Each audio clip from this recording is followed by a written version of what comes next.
Ilagay na natin itong calamansi juice.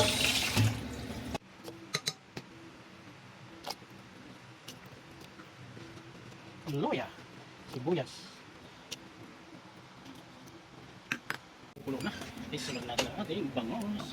Yes. Ayan na. Lagyan natin ng sili, 3 piraso.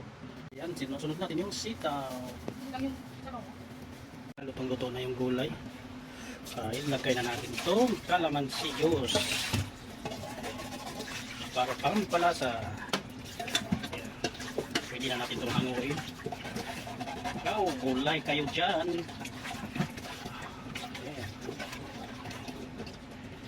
Tikman natin kung masarap. Okay. Ayan na, kainan na.